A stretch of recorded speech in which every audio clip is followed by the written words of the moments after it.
साहेब, काय सांगाल? आज आपण पालखी तळाची पाहणी केली, पालखी मार्गाची पाहणी केली. कशा प्रकारे नियोजन केलंय प्रशासनाच्या वतीने? यावर्षी जी पाहणी झाली त्यात नियोजन एकच आहे की दरवेळीपेक्षा जास्त चांगल्या पद्धतीने पालखीचं सगळं आगमन आणि गमन झालं पाहिजे. आणि महत्त्वाचं म्हणजे भाविकांची व्यवस्थित म्हणजे त्याला काय म्हणू सुविधा झाली पाहिजे की लाईनमध्ये दर्शनाचे असे किंवा नंतर दिंडी जाण्याचा मार्ग असतो.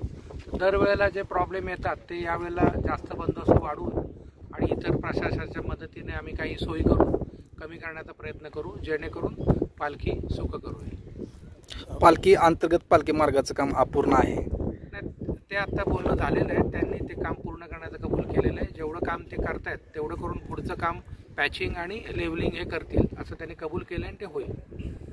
त्यामध्ये जे महत्त्वाचं आहे ते जेव्हा त्या दिंडीच्या इतर गाड्या निघतात त्या लवकर निघणं, त्यांच्याशी बोलणं आणि आमचा रात्रीचा बंदोबस्त चांगला करणं. जो मार्ग आहे ट्रॅडिशनल तोच राहील. आम्ही त्याच्यामध्ये अशी सुविधा करू की गाड्या मागच्या वेळेला जो गाड्या उशिरा निघणं किंवा तो बंदोबस्त आहे तो आम्ही जास्त चांगल्या प्रकारे लावू, जेणेकरून तिथली सोय व्यवस्थित होईल.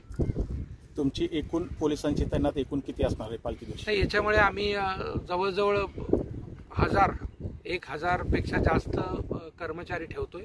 म्हणजे मागच्या वेळेपेक्षा जवळजवळ 150-200 कर्मचारी वाढवतोय. आणि होमगार्ड आम्ही 1200 घेतोय. म्हणजे मागच्या वेळेपेक्षा 200 होमगार्ड आम्ही वाढवतो. एकूण अधिकारी ते किती असतील? आणि साधारणतः आमच्याकडे 150 अधिकारी आणि 1000 कर्मचारी एवढे असतील आणि 1200